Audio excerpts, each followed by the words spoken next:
Good morning and welcome to Conversations on Race. I'm your host, Patty Maria McGee. I'd like to welcome you to our show this morning.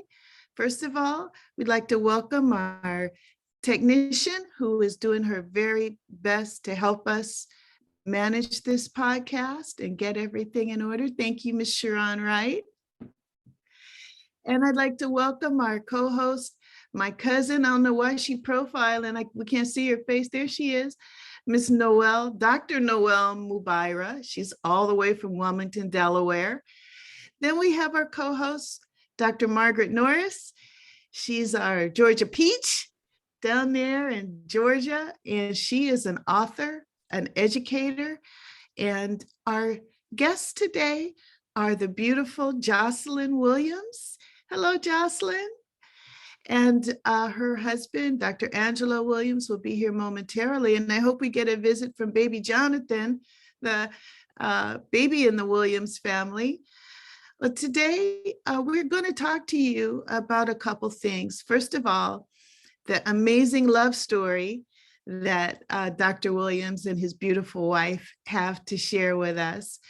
And then Dr. Williams is going to talk about his life in education. He is a professor in higher education, as well as a policymaker at the state capitol, along with our Democratic colleagues there in the Assembly and the Senate. So this beautiful couple met in college, and now they have just invited a beautiful baby into the world while they're still fighting the good fight. Jocelyn helps us in the area of grief and recovery from grief, as well as many other areas, but she is a certified grief recovery counselor. And as we were talking about this, I just lost a best friend recently. And Dr. Norris was just mentioning that at her church, they recently lost 3 members in 1 week. So until Mr. Williams logs on, Jocelyn, can you tell us? There's our baby. Hi, baby Jonathan. Yes, say hi. Say hi, Auntie. Hi, miracle baby. How are you? Yes, he's good. So, Jocelyn, tell us about you and your journey with your husband and your journey to parenthood. Oh my goodness. So yeah, we actually met, Angelo and I met summer. Jonathan and I will tell the story. So Angelo and I met the summer before college. They had a program at UC Davis that let some people of color, students of color, get onto campus just to orientate themselves before, the rush of everyone. So that's where we met. And then in our second year, both of our sophomore years of college, we both ran for executive council and both got on the council. So we spent a lot of time together through that, which is a story in and of itself. And then friends of ours, our junior year, were looking to room together. So we ended up actually becoming roommates. We were roommates in our junior year. And then, just kind of went our separate ways after college. And I know he's probably going to want to tell a different story than mine. But in our junior year, we briefly dated. And when I look back over my college years, there are only 2 experiences that were positive in terms of my dating life. And he and I was one of them. But, we were super young, and this is the part he likes to tell, like I broke up with him. And we came back together, ironically, due to the election of President Trump. That night, I was on Facebook. I couldn't sleep, and so I was gonna go to this all-night diner and ask, "Hey, does anybody want some pancakes?" And Angelo responded, and we just were in contact ever since then. I'd say like a month or so into him traveling to LA, because I was in LA at the time for work. We just kind of realized, I think the same evening, like, I think you're it for me.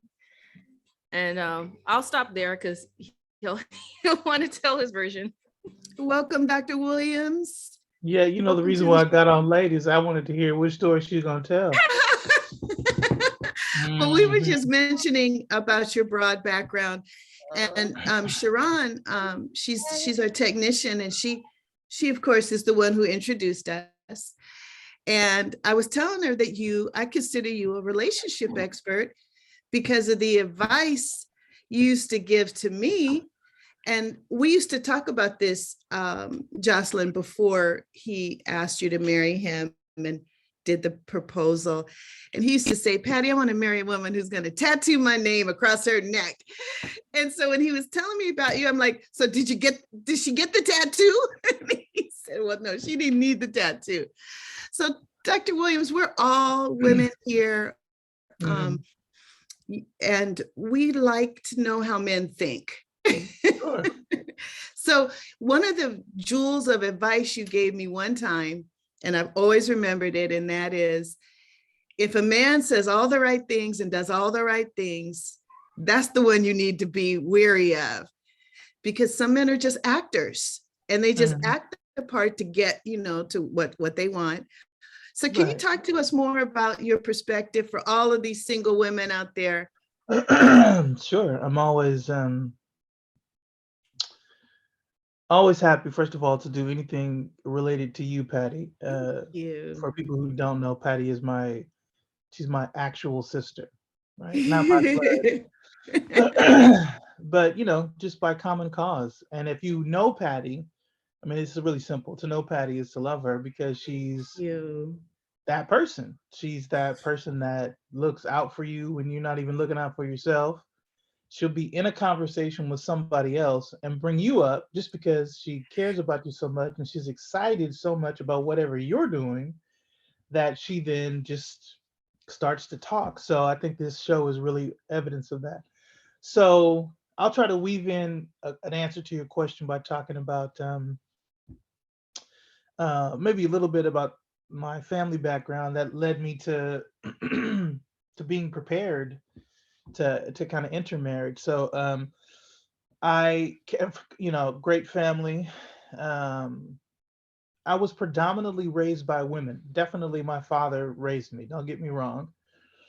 But I was raised by five women. Right, my mother's sister, which is my sister Angelique, who passed. My aunt Bridget, my aunt Pat, and my grandmother. And I think that um, having relationships, friendships, women who look out for you, um, early in a boy's life, who's to become a man, is really important, because the notion that really does have to be dispelled for both men and women, and this will sound relatively odd, but particularly for men, the notion is that women are human beings. And I say that because there's so much in the advertising world, movie space, that really objectifies women, but people don't know what the harm of objectification is. The goal of objectification is to make you into an object. And if you're an object, right, you can be controlled.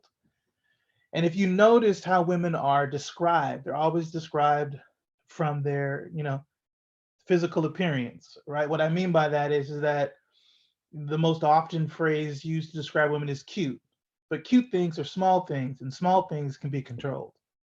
So there's a whole educational system that is attempting to, whether it's positive or negative, make women into objects, and objects can't necessarily be human beings, right? So that it's a weird kind of way of thinking. But those fundamental relationships, it's the reason why my relationship with Patty is so tight. The reason why me and Sharon have done some things together and known each other and have been tight and have had great conversations because I had fundamental relationships with my sister, who's my best friend. So I think that I really do think that the secret to relationship is friendship, and that I think about advice to single women because yeah, I have three daughters, right? My sister's kids that I won't even say I adopted them. We just continued on with my sister's work. And I tell them all the time, you know, it's the friendship, right? If a man can't sustain a friendship with you before a relationship, you should never get into the relationship, right? Because what happens usually is if you take the incentive away, meaning, hey, right, we're going to be friends. And that's what we're going to do. We're going to have a great time together and let's get to know each other and all the rest of that. It's also a protection, I think, for women to be able to evaluate the character and evaluate not saying good or bad, but saying, is this person right for me or not? Because if you can have a friendship with someone, an abiding friendship, a friendship where you care about someone's um, well-being beyond what you can get from them, man. And that honestly is that's Jocelyn and I's story. Um, she did break up with me. Let's get it straight. We settled that. That's settled. She said it first. I wasn't even gonna mention it, but okay. But Yes, you were. well, no, I wasn't. But yes, I was. But she had a pretty good reason, right? We ran for student government in Davis, right? Very traditionally, predominantly white town, white campus, very friendly, right? Pockets, but also very conservative and very reactionary. So we ran for student government and the backlash, right? That you think the day after young people get involved in civic engagement, hooray for the young people getting involved. No, student campus has a black makeover, right? That's what we were saying. So our early relationship was just, I've got your back, you've got mine. We're both two black folks on this council. And what I hated, this is how I knew, I didn't know it at the time, but this is why I'm in love with my wife today. And also, I was probably in love with her then, but I didn't know it. When things would happen to her, first of all, I didn't want them to happen to her. When people would talk about her crazy or disparage her, right? But the deeper thing was, and again, we weren't in a relationship. She was dating people. I mean, that wasn't my concern. My concern was, you don't know this woman. You don't know who she is. And you're presenting a person that's false. You're lying on my friend. Like, I'm not going to let that happen. So that's where our deeper feelings for one another started, because when you're in defense of another person, and I'll end on this so we can ask some more questions or have more conversations. I'll just be real with you. When it comes to black men and black women, we need to start there. We need to start with one another in defense of one another. Because I think if we start there, that's the ethic that I was brought up on, right? Black women are our sisters, black brothers are our brothers. I mean, that's just what it is. But I think that's the start of intimacy. When you recognize, right, the intimacy that has nothing to do with sexuality, just an intimate knowledge. I know what you're going through from an empathetic point of view, and I am going to be at your defense. And me being at your defense is me being at my defense, right? So I think, that's where our relationship blossomed. And I always say this, particularly for black folk, that's where we need to continue to have a touchstone with one another. We're in an odd world, really permeated by white supremacy, and we need to stand up for each other in big and small ways. And I think that creates the intimacy that produces the foundation for the possibility of relationships between black men and women. Well, we have we hope it's okay. We snagged some Facebook pictures. Sure. Of sort of your journey. So Sharon is gonna put up that slideshow real quick. And I have to say, Angelo, that what you just said, I feel in my heart, because I feel that you come to my defense that same way. And more women need men who are in that space, who are willing to, there they are. So that is your engagement picture. Tell us about this picture. I'm gonna let Jocelyn tell that picture. That's okay. So that's, I would say maybe 20 minutes, half an hour after Angelo proposed to me. That's at my friend's, she was having a night of worship for her organization, Reach Up, Reach Out. So they had worked together to plan this. And so she had called him up on the stage seemingly for to talk about something related to Reach Up, Reach Out. And then he proposes. There's a video somewhere on the interwebs that's made you could watch. It was really incredible.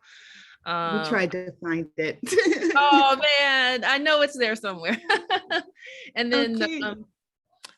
the funny thing about that video, this particular picture is my friend Jason. A bunch of us were watching The Bachelor together because they had the first Black bachelorette, so we were all excited about it. So my friend was like, "You're the real first Black bachelorette." So he grabbed a rose and put it in my hand and told us to take this picture. So that's how that exact picture happened. I love that picture. And then one of my favorites. let's see that next picture, Ron. Now this is Angelo. And those are that's actually the Attorney General, Rob Bonta, directly behind Angelo there at the state capitol. Angelo delivering a press conference there in his role. He's chief of staff to one of the leading members of the legislature. On this one, I'm just to make the record clear. I'm deputy director for the California Black Health Network. And just to kind of weave in what we've been talking about. So I went to go work for the California Black Health Network when my sister passed. She died of heart arrhythmia. And lots of Black women in particular, the leading cause of death for Black women, one of the leading causes is heart failure. And in many cases is not, also the diet and exercise is really important, but also it's stress, right? And it's the stress of, the racial abrasions, right? Macro and micro. And Sidney Kamlager, the senator to the left, to the right of your screen in the purple shirt, she had a bill that focused on implicit bias training, and it brought out everybody, including the Attorney General. So that was, I really enjoyed working there because, again, it's in defense of Black people attempting to really say, let's create awareness, particularly as it relates to Black women and heart disease. Okay, I did not know that. Now let's see the next slide that you have for us, Sharon. Now that one is jumping the broom. Yeah, we got married in the Scopolis Gallery, the library, right downtown across the street from the Citizen Hotel. And yeah, this is our jump in the broom picture because we really felt and still do that, our African-American culture and African roots are extremely important to be ritualized, like certain things should be included to link us back to our ancestors and also our culture. And that was one fun wedding. Okay, and what's our next image, Sharon? There we go. It's Mo Better Joe. So, Angelo was just talking about the loss of his sister, and I lost my best friend, and so we know we've all experienced it. So, Jocelyn, can you talk a little bit about why? I mean, it just seems so like kismet when you two met, and I've known Angelo for a very long time, and I feel like you brought a lot of healing into his life in so many ways, and that grief recovery program that you work with, I gained a lot from. So I think, Sharon, you have a next slide is the cover of the workbook.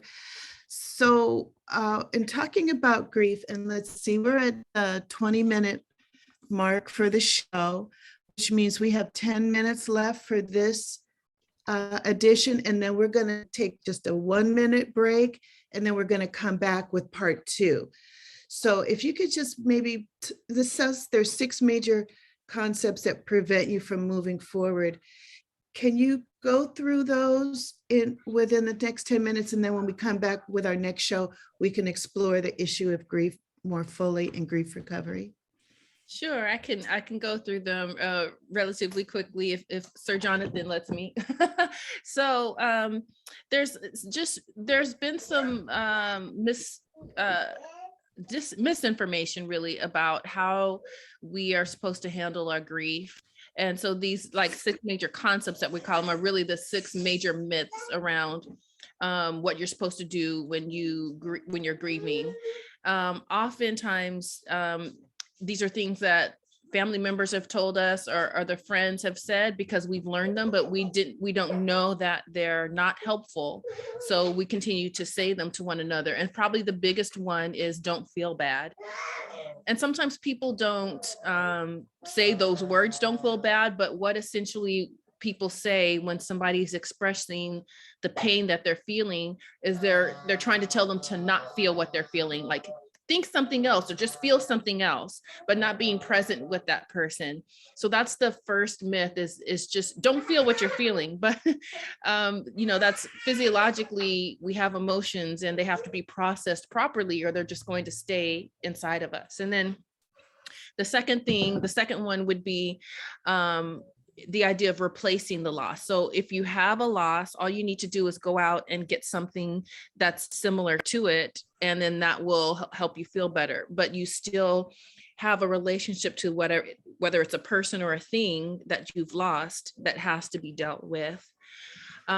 The third one is the idea when you're grieving that you need to grieve alone. You can't bother people with your pain. You don't want to impose on other people. So you just need to isolate yourself. But healing really it's never found in isolation. You need people to work through whatever your particular loss is. And so at least one person that you can share, like you can express the things that have been suppressed inside of you. That doesn't work. And then this next one, I'll just spend probably just an extra minute on this one because it's my least favorite. I always tell people it's the one that makes me want to spit.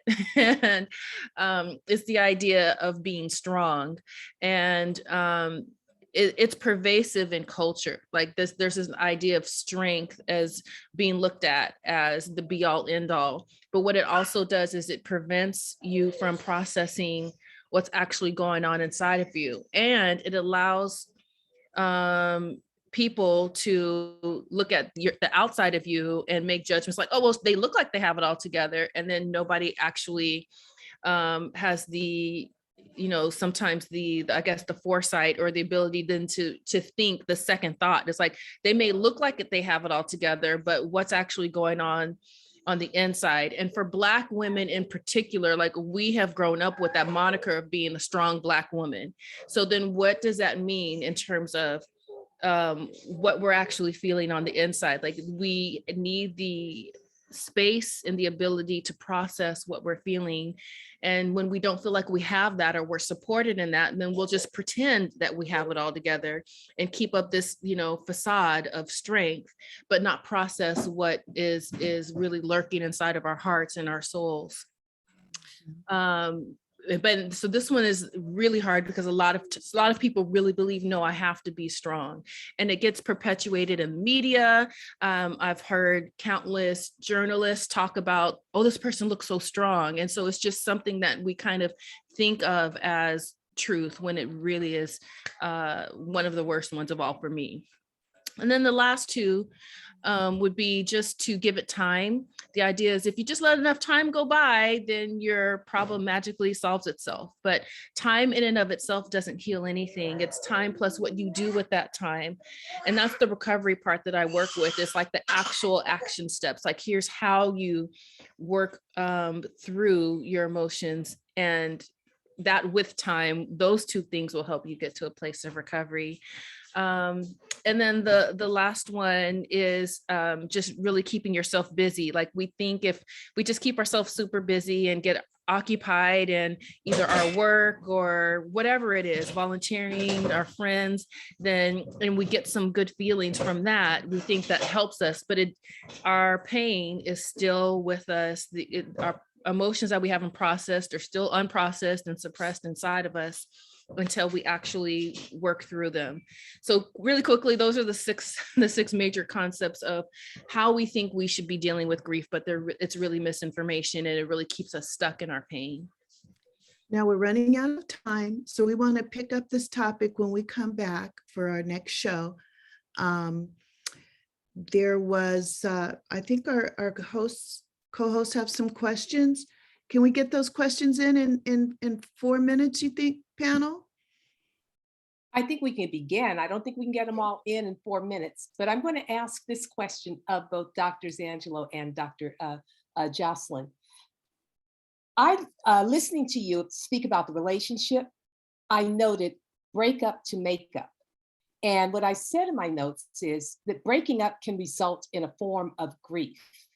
So my question is, how did your breaking up actually lead to a healing process, which of course then resulted in the making up and the marriage? Ooh, I'm gonna tell this one. So, indeed, Jocelyn did break up with me. She had good reason, because we had gone through a lot. And sometimes when you've gone through a lot with someone, you kind of need not to be around the situation, right?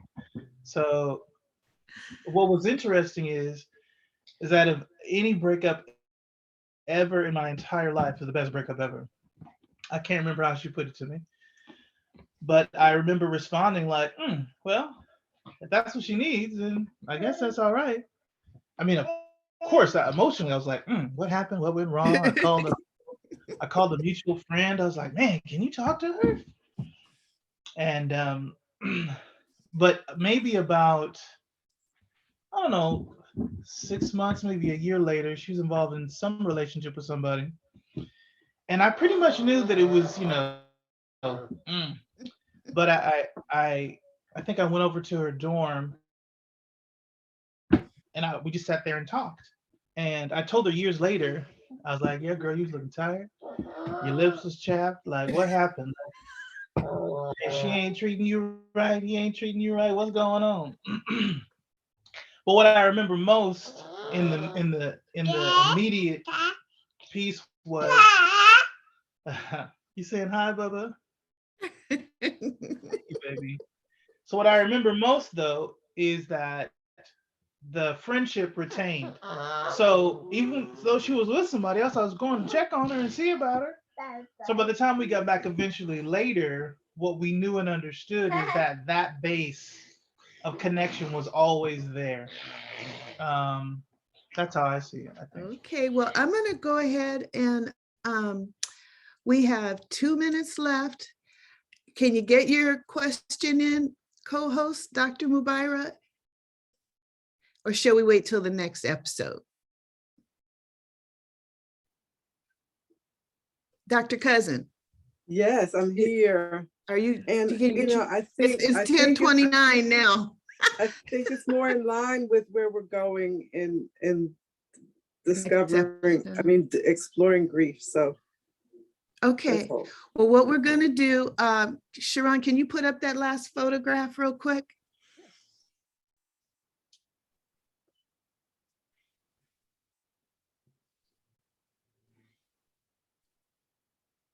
Well, if not, we could pick it up at the top of the next show. Oh, here we go. There it is. That's one of my favorite photographs right there, among my favorite photographs. So what we're going to do is we are going to close out this episode, and we ask you to submit your questions, your comments, your stories. We are now on YouTube at Conversations on Race, and we are going to come back with our next episode in 1 minute. Join us. Send us your questions. Post your comments on Facebook, on Instagram, and on Twitter at PattyMariaMcGee.com. Okay, thank you, Sharon. And we could start.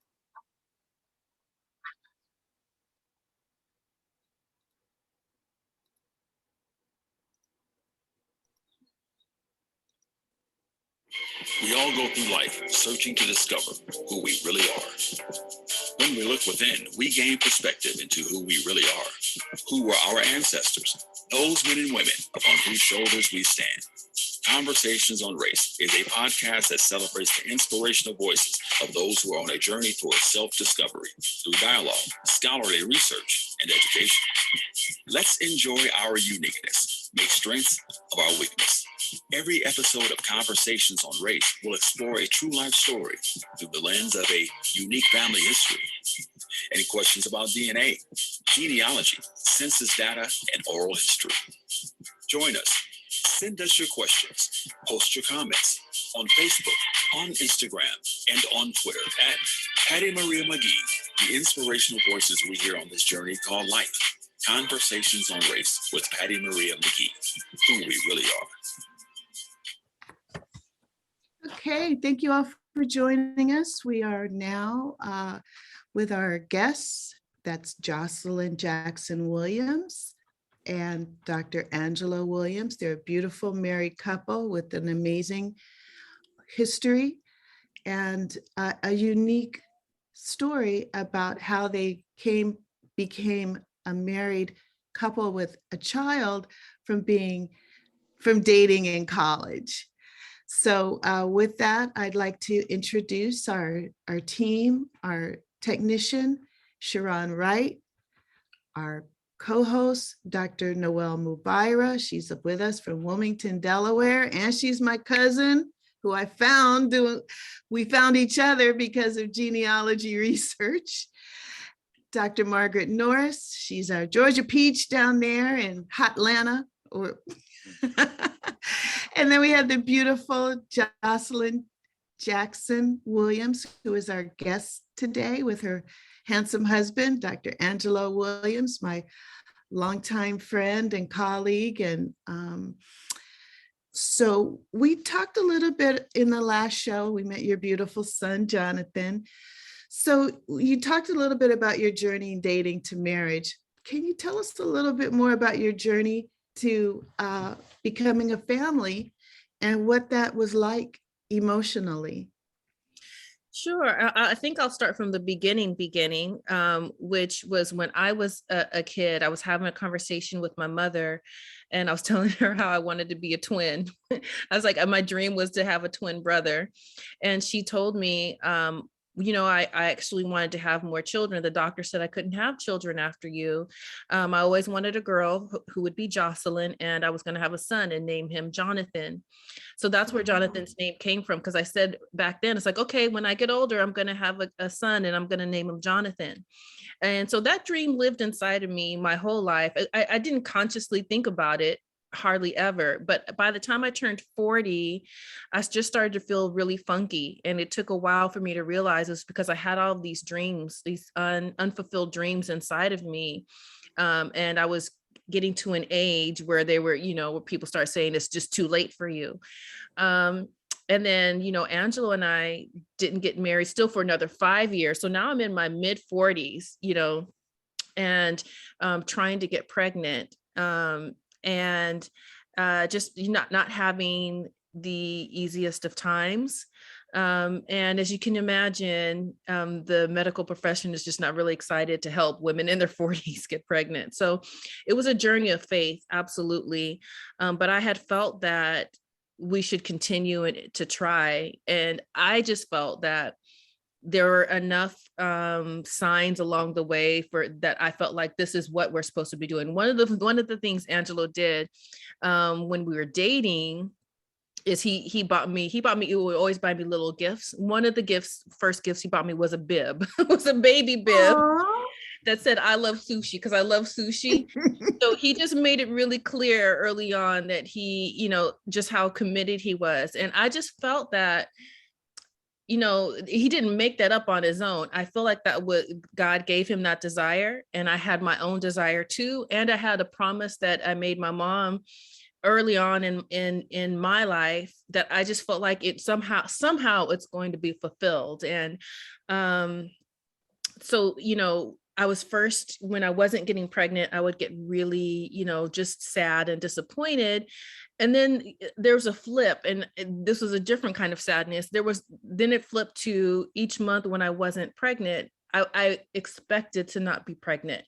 So that broke my heart in a different way. The idea of somehow losing a little bit of hope. But in the midst of it, just that juggling of hope and faith, and really trying to remember what these things are, what the ideals that I have are, and what I really believe I want for my life, and what I believe God wants from my life. And I kind of went through the same journey with this that I did in my singlehood, because I got married in my mid-40s, for the first time. As I just, I had to remind myself that God does love me and he cares about me. He knows what my desires are. And if anyone's going to tell me no, it's going to be him. I'm not going to accept it from anybody else. And that's what I felt about infertility. With all the no's we were getting from different doctors, I felt like the only no I was going to receive was from him himself. And we eventually did IVF. I did something called IUI before IVF. I did 2 rounds of that, and that didn't work out. But then we did IVF, and we got a successful pregnancy out of it. And that's where, Jonathan came out of that. That's amazing. Wow. I'm just so amazed by your journey. And you're so right. I mean, that was God. That was God.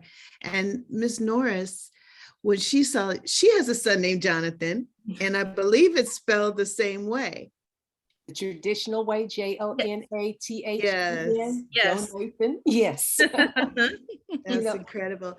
Now, Dr. Mubaira had a question we kind of carried over from the last episode. Even going through IVF, and I had my daughter when I was 38, and I was on the pill. So I really wasn't expecting to get pregnant, in my late 30s. But I could understand how sort of the infertility journey and grief are somehow related, because you have so much loss over and over again, every month waiting for that positive outcome.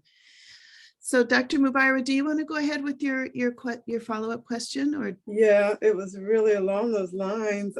Hi, I actually had my son at 43.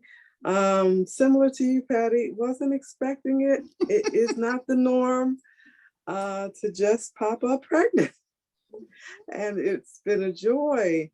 But I can imagine how the journey to motherhood for you and your husband would have caused some stress. Back to what your husband was talking about, and you touched on the idea of maybe even during your infertility journey, possibly having to put on that strong Black woman facade. I don't know if that tested your friendship in your marriage, or did it bring you guys closer? I would say I feel like that aspect, the infertility aspect, brought us closer, because to me, it felt like we were fighting against something, and it didn't, from my perspective, I never felt like we were fighting each other. We were pretty much on the same page. Oh, and to add on top of it, Angelo and I both discovered throughout this process, because we were doing genetic testing, we were doing all this testing to see, if there was something with us physically that was preventing the pregnancy. And so through doing that, we both found out that we were carriers of sickle cell. Neither one of us knew that our whole lives. And so then there's that aspect of it as well. So I just felt like there were so many, I guess you can consider odds, that we were battling, that to me, it always felt like us against those odds, as opposed to there being something within it that I'm trying to think through. I can't think of anything that we were, at odds about in that, in that respect. I just think we were really trying to, work through it together.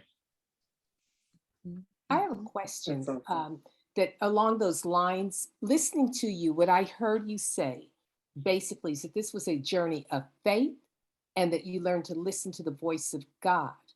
Yet you had to return to grief monthly as you discovered that you were not pregnant. So I want to bump this up a level, because I think as a population, we are returning to grief.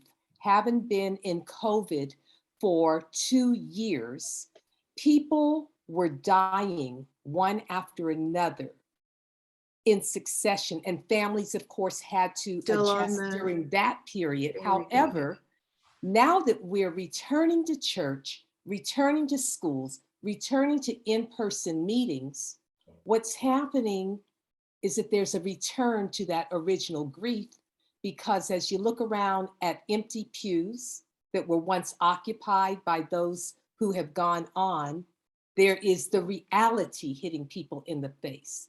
As you look at your desk at work, the employee who used to occupy that, whose death you mentally maybe or psychologically had begun adjusting to, now you're catapulted back to that.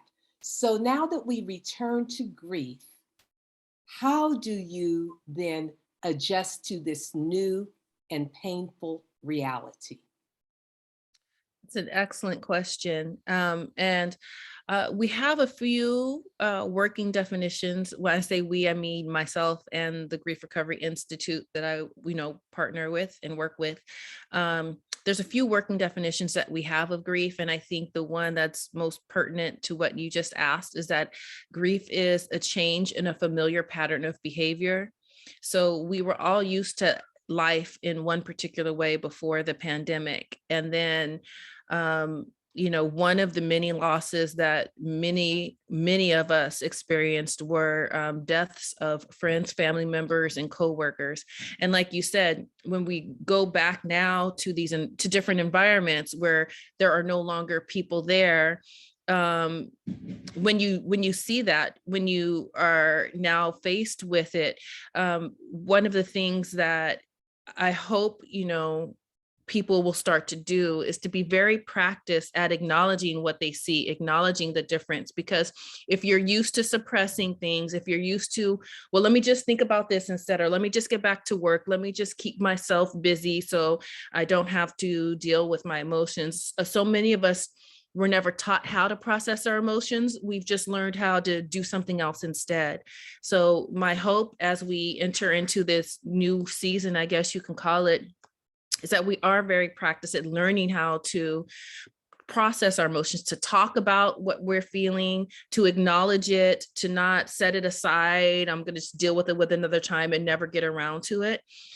Because even in that scenario, there's so many different aspects. So there's not only the people who may have died, who are no longer here, there's just getting used to a new way of life. Like I distinctly remember how it used to be before the pandemic, how, I worked with a few friends of mine and we could go out together for lunch, or what all of those habits and rituals that we were used to, all of those have changed. And so we have just fresh opportunities pretty much every moment that we breathe to realize how much we're grieving. So it's really just to create an awareness of all the things that have changed, of grief being that change in a familiar pattern of behavior. All of our patterns of behavior have changed. So just, acknowledging in the moments that it comes to our mind, oh, I remember it used to be like this, to actually process that instead of trying to set it aside is, I think, one really important thing that we can all do for ourselves. Well, I appreciate those comments, Jocelyn. And I don't know if you know how your marriage to your husband has kind of created a portal with your husband. And I can say this because I feel like I've known him, a very long time. And his ability to be supportive and loving and caring, I think has like multiplied, like, you get a temperature and your temperature goes off the chart of the thermometer, because he's been so sensitive, such a great listener, I've been dealing with a crisis lately, and he was able to just bring me, he was like, Patty, you're triggered. I can hear it in your voice. You're not going to be able to think, you're not going to be able to make decisions until you recognize sort of the physiological changes that are associated with grief. And I think a lot of people either don't understand how to just be in that moment and live with it until you work through it. Because I was so busy trying to get through it that I didn't even realize my tone of voice was changing, my temperature was changing, my heart rate was changing, my ability to see things clearly was clouded, but I was not able to see it for myself. So when you say you can't go through grief in isolation, I think that's such an important message. And the fact that I was afraid to share, but he was like, you're not hiding anything because it's all over your face, it's in your voice. So can you talk a little bit about that and how we as women can support the men that we love with the kind of support that he gives to the women in his life? I don't know if that's possible, but I tell him all the time, like, I wish more men could be like you, Angelo. And just because of his marriage to you, I've seen it increase his ability to connect lovingly and unapologetically to the women in his life. It's such a gift. Yeah. So let me just jump in before you say something. I'm a scoundrel. Make no mistake. Make no mistake that I'm a scoundrel. But oh no, Scoundrel. he agrees. But hold on, baby. Hold on. So what I wanted to say is that you remember the tattoo? That's the tattoo, right? So whether by direct instruction or just by the way that Jocelyn is, I've learned to amplify the things that my mother and my sister and my aunts and my grandmother taught me. And a lot of that is grief recovery, but a lot of that is just how Jocelyn is. Well, Jocelyn, I want to thank you for being who you are and bringing your love into all of our lives. I just met you when you got married, and I was telling your husband, I didn't know what a charcuterie board was until I met you. You're a foodie too, and I think all of us are foodies here. So I know we're running out of time here. We got 10 more minutes. Now, before we go, do our hosts have any more questions for our guests? Because otherwise we're going to talk about some soul food next. Are you able to hear me? Yeah, I do. Mm-hmm. Go ahead. You know, it just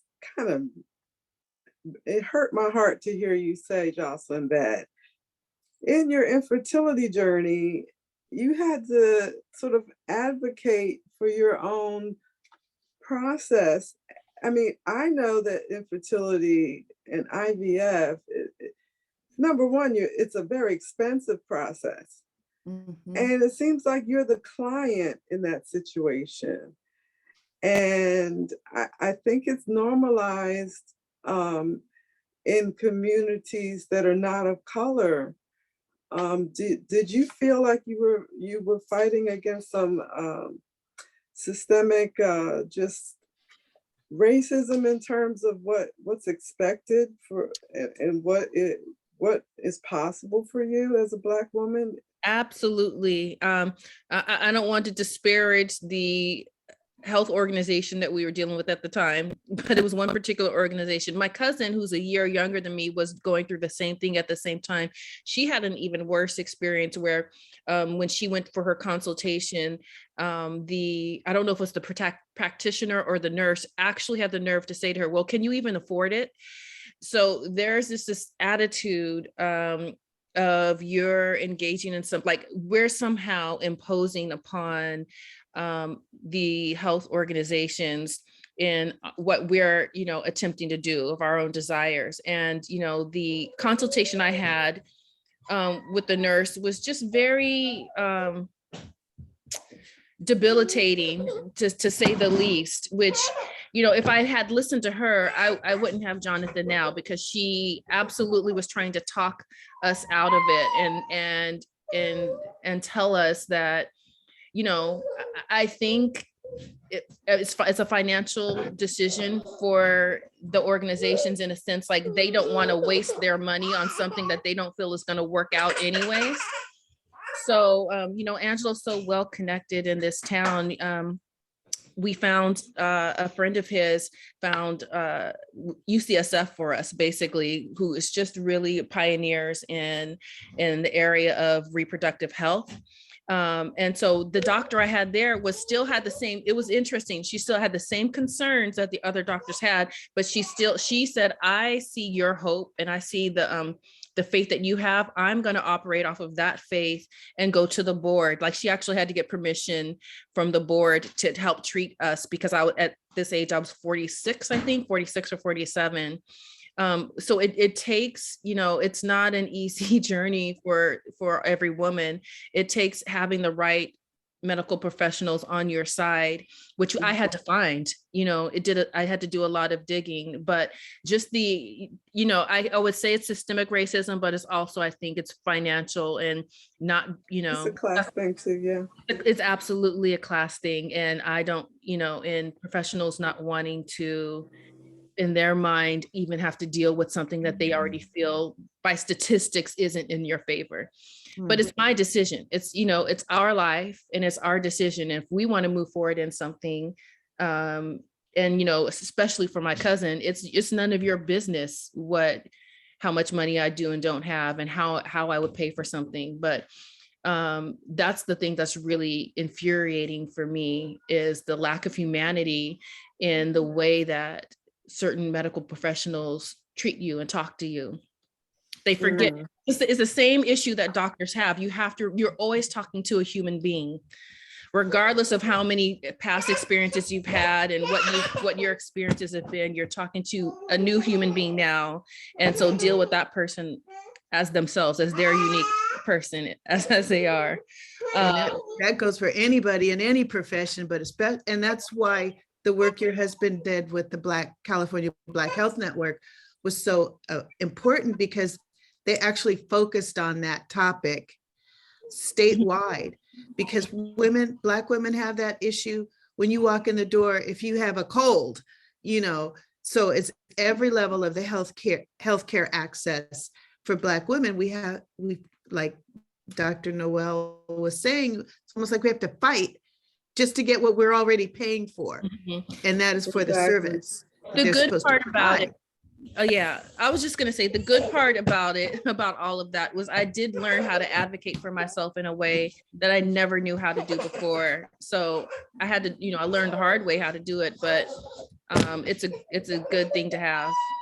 I experienced something similar just in my experience in having my son at 43, not having even the infertility issues, but there was a difference in my son's level of proteins. And, you know, they would always remind me of the risk. And then at one point asked, did I want to consider abortion? Because some minute chance, because his proteins related to whatever, and had nothing to do. First of all, the proteins that they were comparing my son to, the norm was for Caucasian people. My son is African and African American. So I, you know, had I just not been advocating for myself, I don't know, I might have listened to that. He might not be here today. So I think just want to say.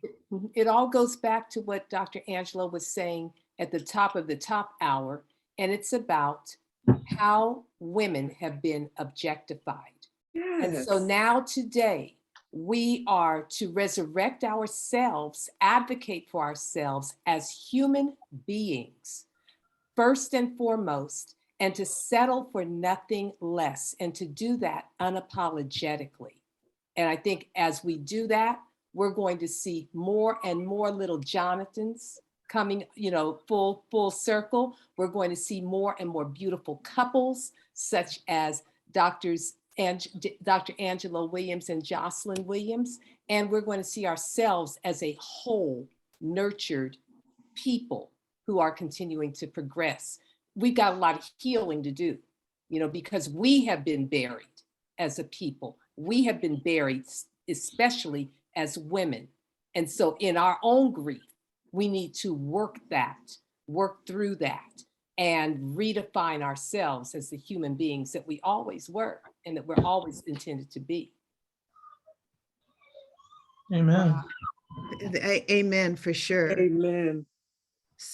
And I want to thank you both for taking the time out of your busy morning with your beautiful baby to be here with us. And our special co-host, Jonathan, thank you for being with us.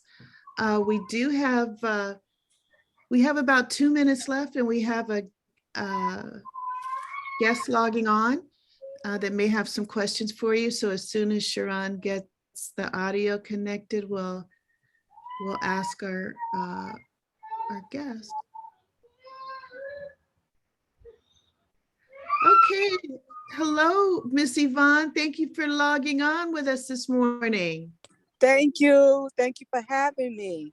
Yeah, we only have about 2 minutes left. Did you have a question for our guest, Dr. Oh, Angelo no. Williams? No, I'm sorry. I apologize for my lateness, first and foremost. So I had to catch you next time. Yeah, we'll get all your contact information if you could type it in the chat. I So have it. our technician have can make her sure that we information. invite you. You do? I invited Yvonne. Hi, Yes. Yvonne. Yes, she did. Okay, well, that's wonderful. Well, we want to thank you all for joining us today for our show, Conversations on Race. This is kind of the money show for us because we needed 6 episodes before we could be considered for iTunes. So we are going to submit our shows, and when we get the word back, that should help us to let more people know about our show and where to find it. Sharon did create that YouTube channel. So our previous episodes are on YouTube now at Conversations on Race. And this episode should be posted both on our website and on our YouTube channel within at least a week or 2. Be patient with us. We're learning as we go. It's pattymariamcgee.com. That's the website. You can post questions, comments, connect with our brand ambassadors, look at the services that are available. There's a blog. There's information about the book that I recently wrote, 146 Years of Freedom in Evesham Township, New Jersey. So doing all my my background, I found out that my family was free since at least 1740 and worked with Harriet Tubman on the Underground Railroad. So if you'd like to read more about that, it's there. And we look forward to connecting with you for our next show. So thank you all my hosts. Thank you all my guests. Thank you, baby Jonathan. And we'll see you next time.